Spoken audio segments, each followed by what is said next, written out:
The Assembly will now hear an address by His Excellency. Nous allons maintenant entendre une intervention de Son Excellence Li Qian, responsable du Conseil d'État de la République populaire de Chine. Je prie le protocole de bien vouloir escorter Son Excellence et je l'invite à prendre la parole face à l'Assemblée.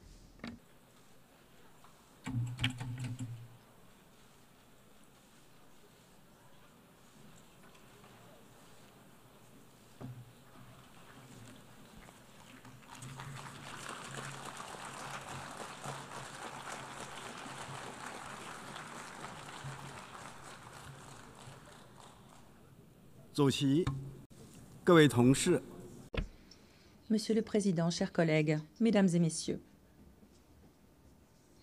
cette année, nous célébrons le 80e anniversaire de la victoire de la guerre menée par le monde contre le fascisme. Nous célébrons aussi le 80e anniversaire de la création de l'Organisation des Nations Unies. Il y a 80 ans, le fascisme fut vaincu dans le cadre de batailles intrépides menées par d'innombrables hommes et femmes héroïques partout dans le monde. L'Organisation des Nations Unies fut alors créée sur la base d'un idéal d'un monde exempt de guerre. Nous avons alors entamé un voyage extraordinaire pour bâtir l'ordre international de l'après-guerre, tendre vers la paix et le développement. Ces 80 dernières années ont été tortueuses, mais elles n'ont pas été vaines. Aujourd'hui, l'ONU est l'organisation la plus universelle, la plus représentative, celle qui fait le plus de poids de toutes les organisations intergouvernementales dans le monde. Nous avons un système international ancré dans l'ONU, un ordre international fondé sur le droit international, et la société humaine a pu réaliser la paix, atteignant des niveaux de développement et de prospérité sans précédent. Ces 80 dernières années ont été le théâtre de changements tectoniques dans notre monde.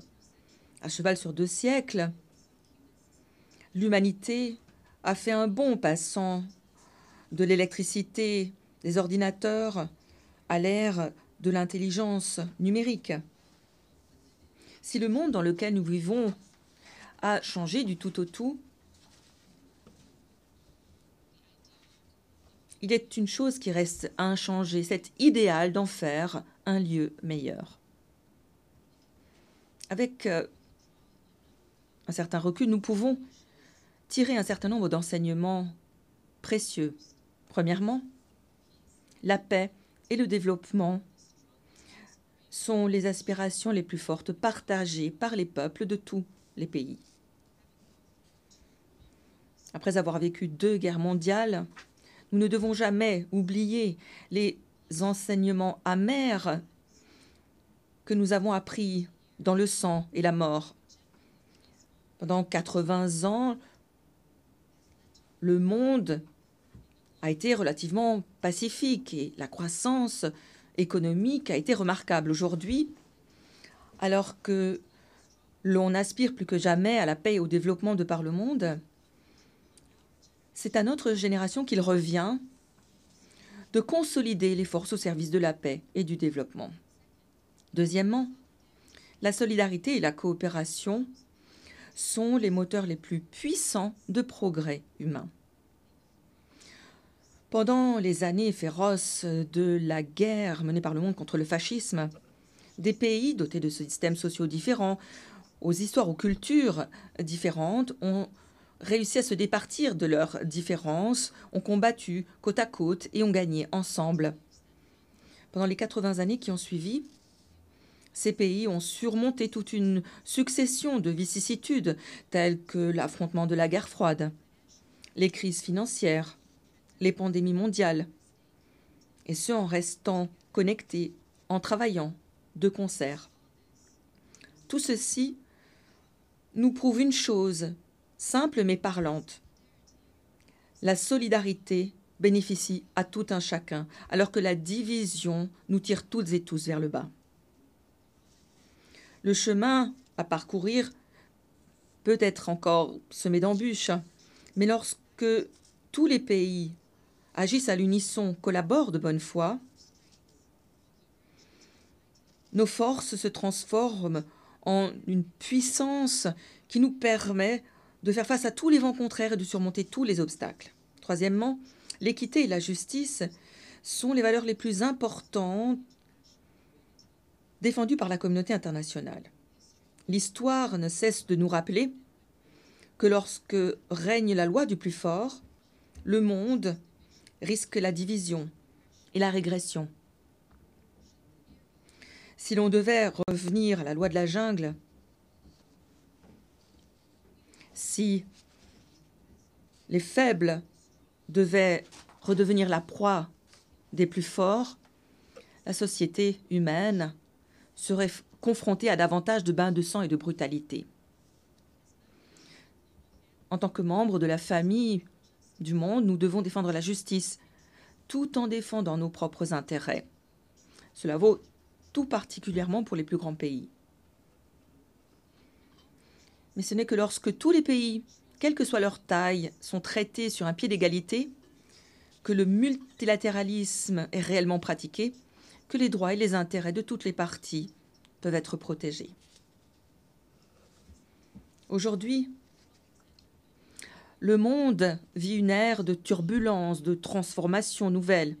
L'unilatéralisme, la mentalité de la guerre froide réapparaissent. Les règles internationales, l'ordre édifié ces 80 dernières années sont gravement menacés.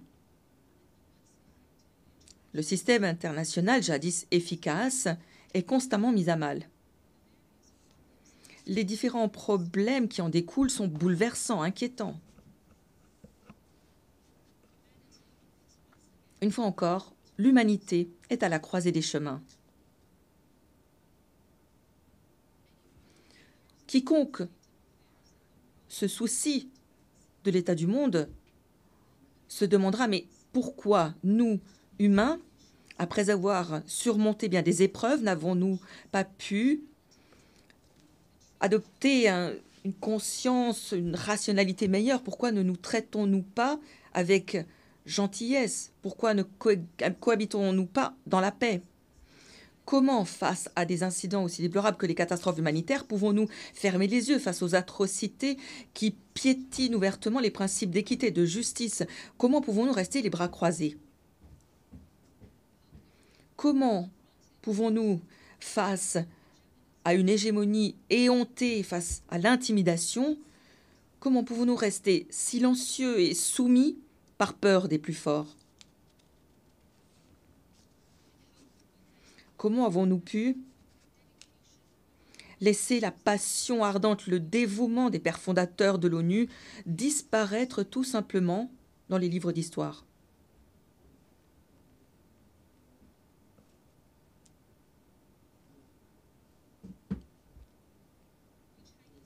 Le peuple chinois dit souvent une chose. N'oublie jamais pourquoi tu as commencé à agir et alors tu pourras accomplir ta mission.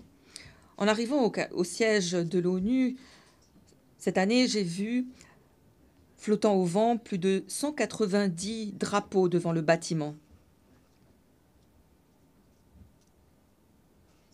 J'ai vu les sculptures, celle qui dit « brisons les glaives pour en faire des socs de charrue », celle de la non-violence, porteuse de messages éprouvés.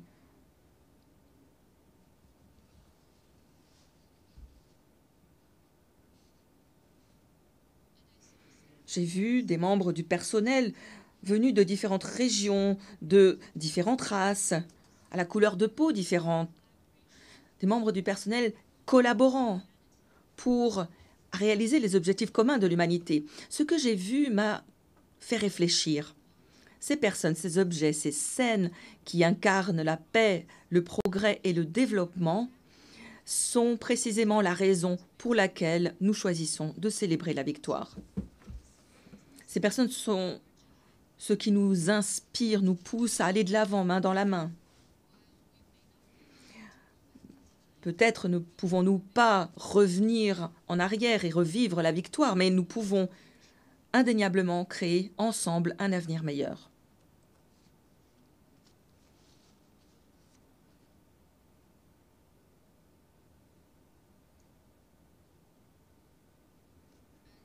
En tant que membre fondateur de l'Organisation des Nations Unies, la Chine a toujours pris une part active dans les affaires du monde et a œuvré pour le progrès de l'humanité.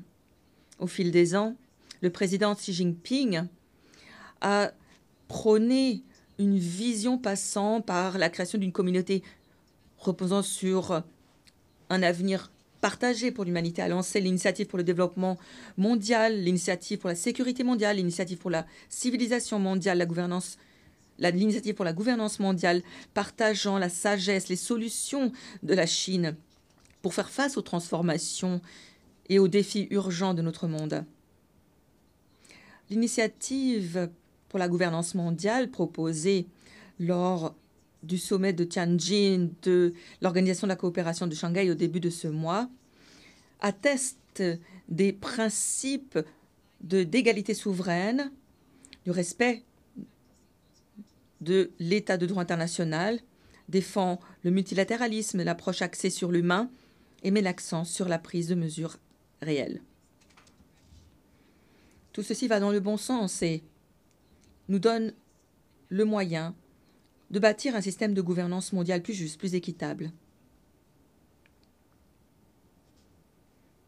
La Chine est prête à prendre des mesures coordonnées et efficaces avec toutes les parties pour offrir des solutions plus concrètes, promouvoir la paix et le développement dans le monde. Premièrement, en dépit de l'instabilité, des turbulences que connaît actuellement le monde, nous devons œuvrer ensemble pour la paix et la sécurité partagée. Tous les pays appartiennent au même village mondial et dépendent les uns des autres pour leur sécurité. Nous devrions défendre l'idée d'une sécurité commune, globale, fondée sur la coopération et durable. Nous devrions respecter les préoccupations sécuritaires légitimes de tous les pays. Nous devrions régler nos différends par les voies pacifiques, par le dialogue, la consultation.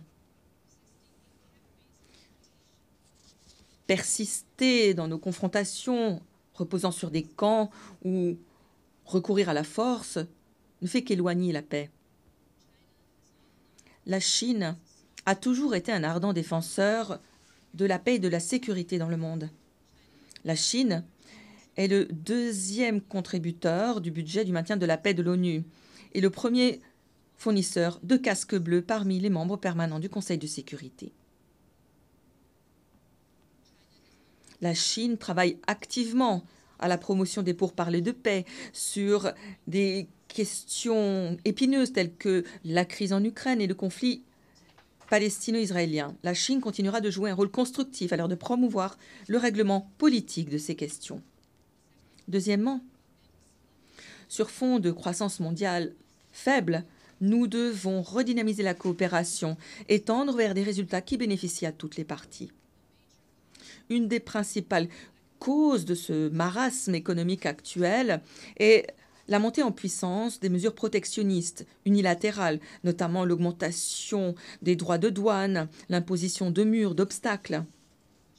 Nous devrions travailler en plus étroite collaboration pour recenser et multiplier les zones d'intérêt, promouvoir la mondialisation économique universellement bénéfique, inclusive, nous aider les uns les autres à réussir en allant de l'avant, ensemble et dans la même direction. La Chine a toujours été un artisan du développement commun mondial. Au fil des ans, l'économie chinoise a continué d'afficher un développement régulier, représentant quelque 30% de la croissance économique mondiale. La Chine n'a eu de cesse d'ouvrir sa porte au monde toujours plus grand. Elle a abaissé ses droits à 7,3% et reste le deuxième importateur au monde depuis 16 années consécutives. La Chine a aussi poursuivi la coopération au titre du programme Une ceinture et une route avec plus de 150 pays. Actuellement, la Chine prend des mesures déterminées afin de promouvoir le développement de qualité dans le pays en mettant l'accent sur l'augmentation de la demande nationale. La Chine est convaincue et capable de préserver cette trajectoire ascendante pour son économie et continuera de soutenir la croissance économique mondiale. Troisièmement, sur fond d'interaction toujours plus dynamique entre civilisations, nous devons défendre le dialogue et l'éveil mutuel. Chaque civilisation possède sa valeur, son patrimoine unique et mérite d'être reconnue, respectée. L'obsession pour ce que l'on a appelé la supériorité civilisationnelle ou les cercles fondés sur l'idéologie ne fait qu'alimenter la division et exacerber les confrontations. Opter pour l'inclusivité, assurer les échanges, l'apprentissage mutuel est le meilleur moyen de dégager le consensus et de renforcer nos forces collectives. La Chine a toujours activement prôné les échanges entre civilisations, l'apprentissage mutuel. Sur les 5 années à venir, la Chine mettra en œuvre 50 programmes de coopération pour le développement, en lien avec la culture, la civilisation. Pour d'autres pays en développement, nous accueillerons aussi 200 séminaires et programmes de formation thématiques, contribuant ainsi au dialogue entre les civilisations et au progrès des civilisations. Quatrièmement, sur fond de défis émergents, nous devons redoubler d'efforts et protéger notre maison commune.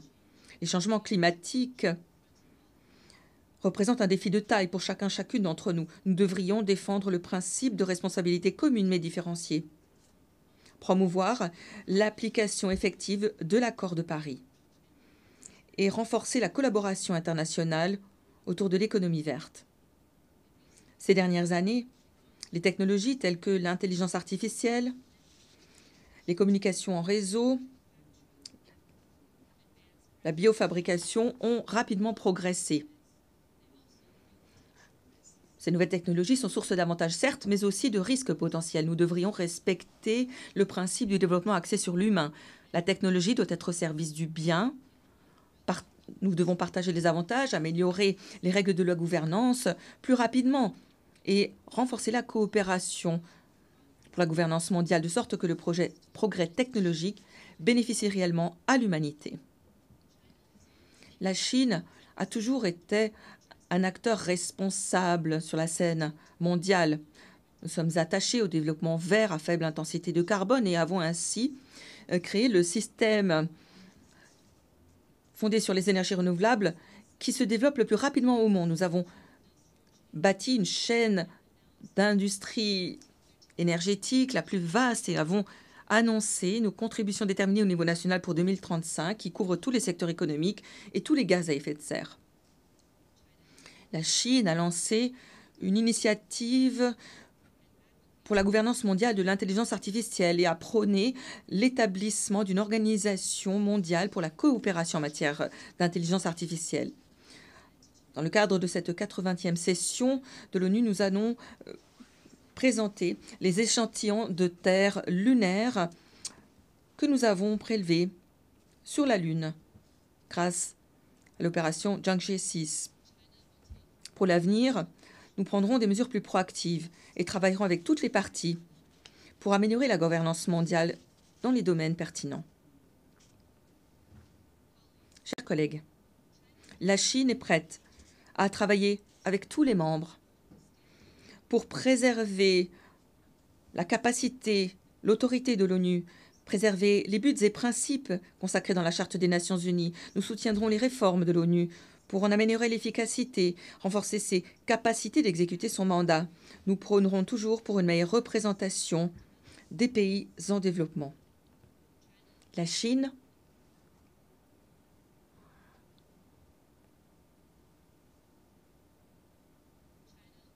disais-je, travaillera avec l'ONU pour mettre en place un dispositif Chine-ONU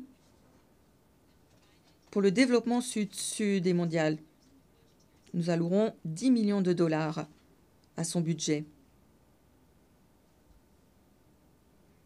La Chine travaillera aussi en partenariat avec le PNUD pour créer un centre mondial du développement durable à Shanghai afin d'accélérer la mise en œuvre du programme de développement durable à l'horizon 2030.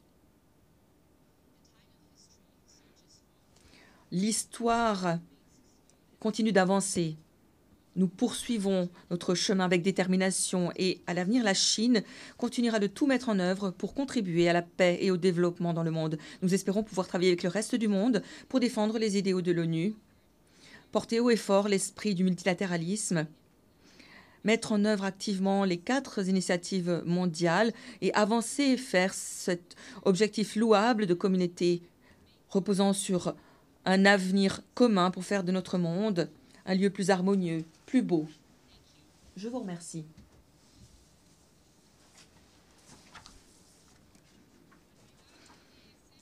Au nom de l'Assemblée, je remercie le Premier ministre du Conseil d'État de la République populaire de Chine.